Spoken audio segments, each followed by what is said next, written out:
Hey guys, Ken Scott, Senior, U.S. Immigration Law Intelligence Analyst with www.usfwaiverservices.com. You guys already know you're good to go. So today we're going to talk about a couple of different things. I need my sheet. Oh, you mind grabbing the? Oh, okay, perfect. Today, guys, we're going to talk about why some Canadians don't actually need a U.S. entry waiver. And believe it or not, sometimes you don't need a U.S. entry waiver. Now, this is where you guys get in trouble, is because when you deal with these discount waiver companies, a lot of these lawyers who don't know what they're doing, they tell you guys you need waivers, or they don't even know if you need a waiver or not. They just assume you do, put together a waiver, and sometimes you guys talk yourself into being inadmissible on paper. So what I'm trying to say is that they screw you over in that sense.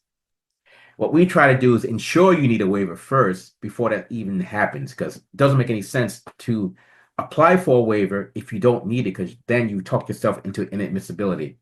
And you do it by various ways in these waiver packets. I won't go over into this detail because these discount waiver companies were finding out they really are reverse engineering our material. I found out last week even more from one of the inside sources who works at one of these places.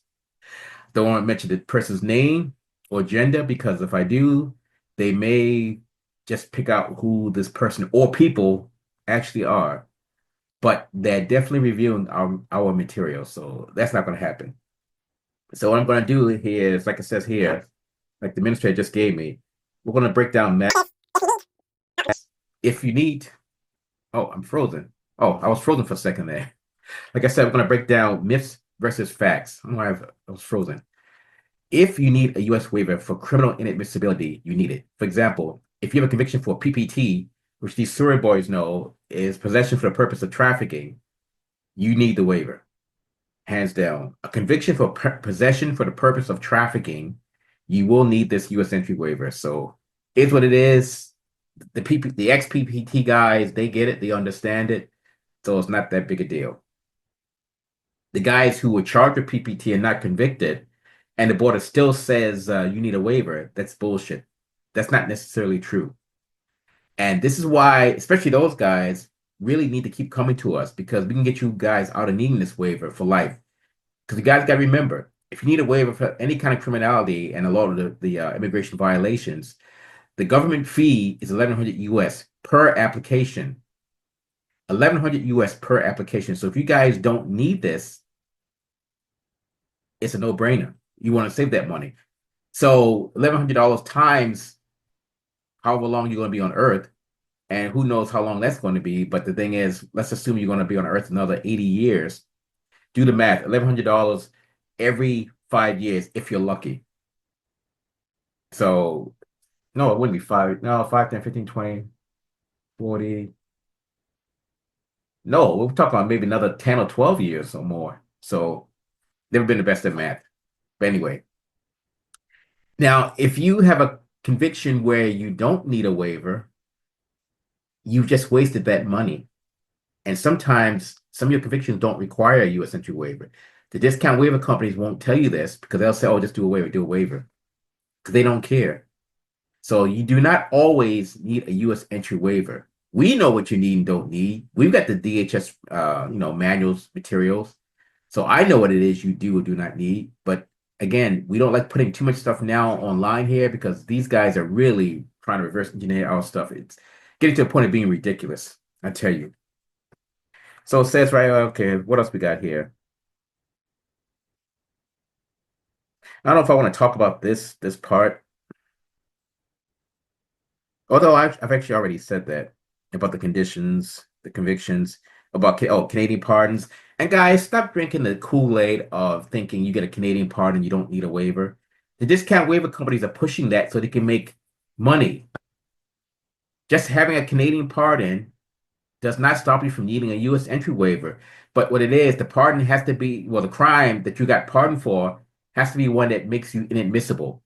So whether you're convicted for, what can I use that's not, that they can't reverse engineer? If you stole the USS Enterprise, you stole a starship. worth billions of dollars, you need a U.S. entry waiver. If you stole a blade of grass from nature or it's a little bit of tree bark, you don't need a waiver, right? So it just depends upon the crime. And I have to use like outlandish crimes like that so they won't reverse engineer. Because if I say the wrong thing, they're going to reverse engineer it and try to remarket it to you guys.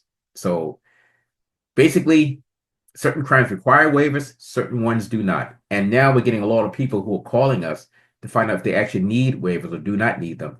So we try to screen them out in the sense of still helping them, but without giving any info they can reverse engineer and use themselves or take back to the discount waiver companies. Because, I mean, be honest, guys, we're in the business also to make money. I mean, we're not a charity. So we want to get you guys cleared. We get you guys cleared, but we got to make a living too. So just to be straight up. And guys, just because you had a conditional discharge and or pardon, and if it's a relevant crime, it means nothing at the U.S. border. As far as they are concerned, you are still inadmissible. Conditional discharges and these Canadian pardons. If the underlying crime makes you inadmissible. So don't tell the officer at the border that, oh, I've got a pardon or a conditional discharge. It means fuck all. If the underlying crime still makes you inadmissible, you still have a criminal record as far as DHS, which is Homeland Security, as far as DHS is concerned. So that's it, bottom line for that. Yeah, exactly. This can help you guys avoid getting scammed. So give us a shout at 604-562-8140 or www usentryWaiverServices.com, or even the links from the YouTube channel here, and you'll likely get a hold of me. Well, we got other staff members, but I like to screen those kind of calls, save you guys money. If I can, I can. If not, it is what it is. We got to go through this. So, but I will say we have a 99% success rate for pretty much anything that walks through that door in all of Canada and the United Kingdom for people who need like US visas, stuff like that. All right, guys. Ken Scott, Senior, U.S. Immigration Law Intelligence Analyst with www.usentryWaiverServices.com. And that's 888-908-3841 or 604-562-8140. Remember, guys, sometimes you need a waiver. Sometimes you do not need a U.S. entry waiver. So having said that, there's a way we can prepare the waiver packet to show why you don't need the waiver. And if DHS agrees with us, when they do their assessment, you guys will get the September letter. Those things are tricky to get. You really got to know how to word stuff, how to present stuff, but you really got to have access to the DHS manuals, regulations, and statutes, which we do. Old stuff and the current stuff. So that's why we excel over all these other, I won't even call them competitors, all these other places. So remember, sometimes you need a waiver. Sometimes you do not need a U.S. entry waiver. Sometimes you can get a September letter. And again, I mean, for the more serious stuff, I'm not talking about the stuff like you stole a blade of grass outside or some tree bark. I'm talking about the more serious stuff higher on the food chain. And I'm out. Remember, like, share, and subscribe. Ken Scott, Senior, U.S. Immigration Law Intelligence Analyst. And I met you by your side. And don't worry, we'll take good care of you. And I'm out. Have a great day.